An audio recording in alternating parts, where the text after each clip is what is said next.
नहीं तो ये मुझे बताएं, ये प्राइवेटाइजेशन पे मेरी तो बड़ी उम्मीदें जागी थी जब आए, और इन्होंने कहा बड़ी प्राइवेटाइजेशन होनी चाहिए। और आज फवाद हसन फवाद ने इंडिकेट भी किया, उन्होंने कहा जी जो 3 साल में नहीं हुआ मैं 3 माह में आपको करके दिखाऊंगा, हो सकता है PIA प्राइवेटाइज हो जाए। लेकिन सुबह शमशाद अख्तर साहिबा की जो प्रेस कॉन्फ्रेंस थी उसमें उन्होंने कहा कि हम ये रिकॉन्स्टिट्यूट करेंगे, हम इन बोर्ड्स को लाएंगे, पहले बोर्ड्स में इंटरफेरेंस बड़ी थी और जनाब मिनिस्ट्रीज की बड़ी इंटरफेरेंस थी। भैया कौन लाएगा? अगर अब इलेक्शन होते हैं वही एक भानुमती का कुंभा नज़र आ रहा है सामने, वही एक कोalition गवर्नमेंट बन जाएगी। ये सब गुजर चुके हुए हैं। शमशाद अख्तर साहिबा खुद भी 2 दफ़ा फाइनेंस मिनिस्टर रह चुकी, केयर टेकर फाइनेंस मिनिस्टर अब 2nd टाइम बनी हैं।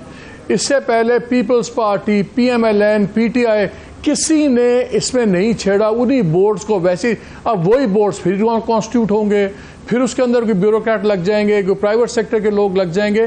सीधा सीधा ये एक फैसला क्यों नहीं हो जाता कि बस जैसे है जहां है अब हटाएं इनको और बस बेचें, ये रिकॉन्स्टिट्यूट करके फिर ये अगले 10 साल चलता रहेगा मामला।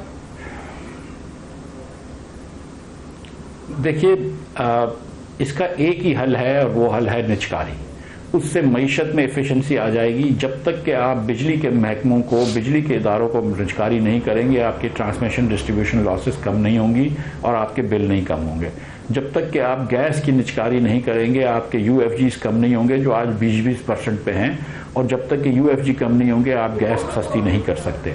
आप जो है निचकारी नहीं कर रहे, रिफॉर्म्स नहीं कर रहे, और उसका जो बोझ है वो आवाम पे डालते आ रहे हैं। तो आज आपका जो इतना ज़्यादा कैपिटल जो आपका कैपेसिटी को कॉस्ट देनी पड़ती है बिजली में, तो आपने 40 रुपए का यूनिट कर दिया, आपने गैस महंगी कर दी, मजीद गैस महंगी करने की बात कर रहे हैं। लेकिन सच्ची बात यह है कि कहीं से कोई कीमतें कॉस्ट कम करने की बात करें ना, और कॉस्ट कम हो सकती है। हमने देख लिया, हमने नवाज शरीफ साहब देख लिए, हमने शहबाज शरीफ साहब देख लिए, इमरान खान साहब देख लिए, जरदारी साहब देख लिए, हमने इस सदी के अंदर मुशर्रफ साहब भी देख लिया। हमने हर किस्म की हुकूमत देखी है, सिर्फ बेहतरी नहीं देखी। और बेहतरी इसलिए नहीं आई कि हमने कोई रिफॉर्म नहीं किया, हम बस हर चीज को टालते रहे। अगले साल देखेंगे, अगले साल देखेंगे। अब रिफॉर्म मैं कुछ और जानना चाह रहा हूँ, क्या रिफॉर्म और रिस्ट्रक्चरिंग की लग्जरी है हमारे पास कि अब हम सीधा सीधा आउटराइट सेल करें चीजों को बस, और put it on the block 10 cents? मेरी मुराद रिफॉर्म से सिर्फ प्राइवेटाइजेशन है। मैं आपसे गुजारिश कर रहा हूं, मैं क्या PIA का एग्जांपल ले लीजिए। 100 अरब रुपया PIA ने पिछले साल नुकसान किया है। पाकिस्तान में 4 निजी एयरलाइनें भी हैं।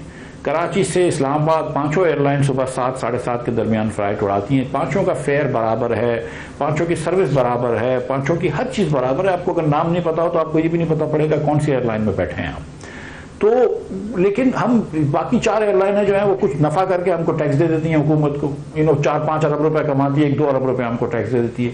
PIA हमसे 100 अरब रुपया लेके चले जाती है हर साल।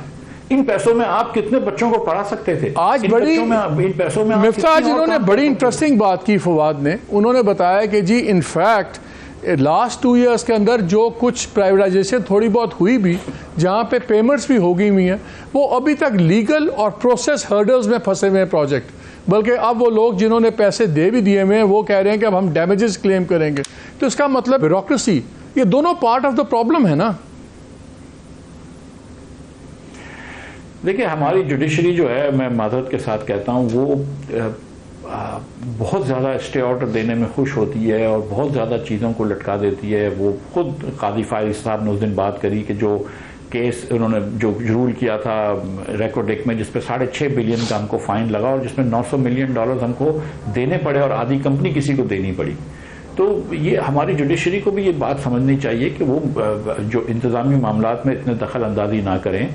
मेरा ये ख्याल है, जो हम ये रीइमेजिनिंग पाकिस्तान के प्लेटफॉर्म पे मुस्तफ़ा भाई और मैं और शाहिद भाई बात करते रहते हैं कि एक पाकिस्तान के अंदर हमको सिमत का तयन करना पड़ेगा जिसमें हमारी जुडिशरी, हमारे अस्करी क़यादत, हमारी ब्यूरोक्रेसी, हमारे सियासतदान, बिजनेसेस, उलमा, ये सब बैठें और बात करें कि देखो यार, ये 76 साल बाद पाकिस्तान में अभी भी आपने 90% पाकिस्तानियों को आगे बढ़ने का मौका नहीं दिया है।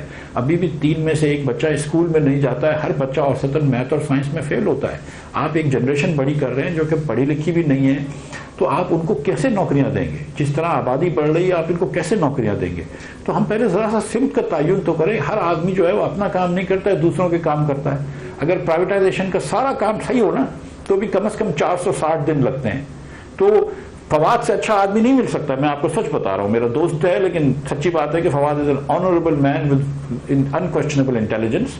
अगर कोई कर सकता है तो वो कर सकता है, लेकिन आप कानून में अगर उसके हाथ बांध देंगे, अगर स्टे ऑर्डर दे देंगे तो वो क्या करेगा? ये जो हमारे भाई बहन पीआईए में काम करते हैं, मैं उनकी नौकरी के पीछे नहीं पड़ा हूं। आप उनको कहें कि हम आपकी नौकरी नहीं, वो उसने कहा फवाद ने कहा है आज, उन्होंने कहा कि जी मैं गारंटी दे रहा हूं सारे लोग हम रीएडजस्ट करेंगे, रीस्ट्रक्चरिंग वगैरह में, nobody is going to lose a job anyway. लेकिन मुझे एक बात बताएं, आप भी फाइनेंस मिनिस्टर थे, आपने क्यों नहीं कुछ किया प्राइवेटाइजेशन पे? आपको क्या प्रॉब्लम आई थी? देखिए सर, मैं तो आपको पता है कि 5 महीने और कुछ दिन ही रहा था, और आपने उस जमाने में भी देखा है, उससे पहले भी देखा है कि मैं तो हर वक्त प्राइवेटाइजेशन के लिए कहता था, लेकिन उस वक्त ये बात थी कि 1 साल 1.25 साल हुकूमत को रह गए, अब नई हुकूमत आएगी, जब फ्रेश मैंडेट आएगा तो करेंगे। सच्ची बात यह है कि डिस्कोर्स को प्राइवेटाइज करना बहुत ज़्यादा ज़रूरी था, और मैंने तो कोशिश करी थी, और इनफैक्ट मेरी बड़ी कोशिश थी कि हम पीआईए की कम से कम वो जो रोजोवेल्ट होटल है उसको बेच दें। मैंने सऊदी और कतरियों से बात भी करी थी, जो हमारा पीटीसीएल का एक मसला चल रहा है यूएई वालों से, उसको मसला सुलझा दें। उनको बाकी पीटीसीएल चाहिए थी और हम लोग मिलकर एक यूएई से और इनसे बात कर रहे थे, लेकिन उस दरमियान मुझे हटा दिया गया था। लेकिन मेरा ईमान है इस पर कि आप हमारे जो भाई बहन काम करते हैं उनकी नौकरी जरूर प्रिजर्व करें, आप उनको आप तनख्वाह दें, गारंटी करें। और मैं वो यकीन रखता हूं कि जब एयरलाइन की ओनरशिप आती है, या डिस्कोस की ओनरशिप आएगी, या जेनकोस की ओनरशिप आएगी, तो ये नौकरियां मजीद बढ़ेंगी, कम नहीं होंगी, लेकिन इकोनॉमी में इफिशिएंसी आ जाएगी। लेकिन आप करें तो सही ना, मतलब आप 20-25 साल से इस बात को सोच रहे हैं। आप देखें ना, मालिक, जो मैं हमेशा एग्जांपल देता हूं कि मुशर्रफ साहब के ज़माने में सर्कुलर डेट हुआ, मुशर्रफ साहब 100 अरब रुपए का छोड़ के गए, पीपल्स पार्टी 500 अरब का छोड़ के गई, मियां नवाज शरीफ 1100 अरब रुपए का छोड़ के गए, खान साहब 2300 अरब रुपए का छोड़ के गए, शहबाज साहब उसको 2500-2600 अरब रुपए का छोड़ के गए। तो हर वजीर आजम जो आया है, हर हुकूमत आई है, उसने ये मसले को बढ़ाया है, किसी ने मसला सॉल्व नहीं किया। पाकिस्तान की जो हुक्मरानी है वो नाकिस है, और जब तक हम हुक्मरानी में फंडामेंटल रिफॉर्म्स नहीं लेकर आएंगे, हम आगे नहीं बढ़ सकेंगे। कोई सरखाब के पर नहीं लगे हुए हिंदुस्तान में या बांग्लादेश में कि हमसे आगे निकल जाए। हम अपने लोगों को चांस तो देना आगे बढ़ने का। जी, यहाँ पे वक्त छोटी सी ब्रेक का स्टे विद अस। अभी बहुत सी बातें इकॉनमी की करते हैं, शायद कोई हमारे लिए अच्छी बात निकल आए।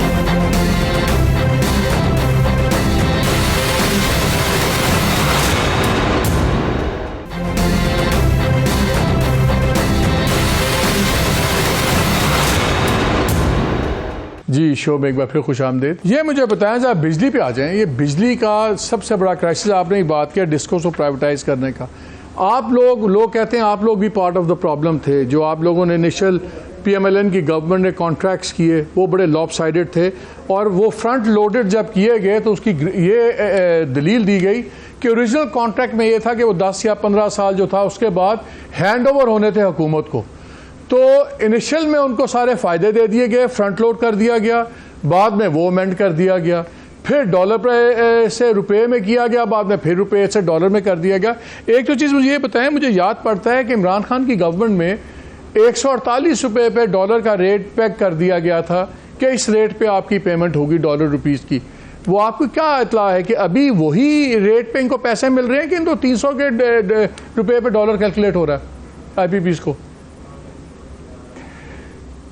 देखें, आईपीपीज को 3 हिस्से में अगर 1 मिनट आप तोड़ लें। एक आईपीपीज लगे थे 1994 के अंदर बेनजीर भुट्टो साहिबा की पॉलिसी के मुताबिक, दूसरे आईपीपीज लगे 2002 की मुशर्रफ साहब की पॉलिसीज के मुताबिक, और तीसरे आईपीपीज लगे जो 2013 के बाद मियां नवाज शरीफ की पॉलिसी के। जो खान साहब ने रीनिगोशिएट किए थे वो सिर्फ मुशर्रफ साहब की पॉलिसी वाले थे, जो 2002-2003 के बाद लगे थे। जो पाकिस्तानी ओनर्स थे उनके साथ हमने रीनिगोशिएट किया था। हमने जो चाइनीज कंपनीज थी उन्होंने रिफ्यूज कर दिया था रीनिगोशिएट करने का, जो मियां नवाज शरीफ के ज़माने में लगे। और जो 94 में लगे हुए बेनजीर भुट्टो साहिबा के ज़माने में या उससे पहले जो हुकूमत के ज़माने थे, उनका अब कोई ऐसा कॉन्ट्रैक्ट नहीं रहा। उनको तो अगर हम चाहें तो उनसे लेना बंद भी कर सकते हैं। लेकिन जो एक सेकंड मुझे क्लियर कीजिएगा, जो 94 वाले लगे हुए हैं उनसे हम बाउंड नहीं हैं, मगर हम उनको अभी भी कैपेसिटी चार्जेस दे रहे हैं? नहीं, कैपेसिटी चार्ज तो अब नहीं उनको नहीं दे रहे। ठीक है।